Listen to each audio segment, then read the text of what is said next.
changed the hardware system on the slide guide to have a spring-loaded tension system, which is going to hold the divider in place and only move when you want it to move. You can move it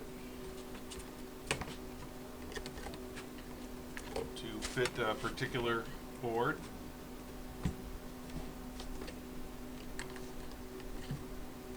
And it will not move unless you want it to move. So now if we're going to adjust it to a different size card,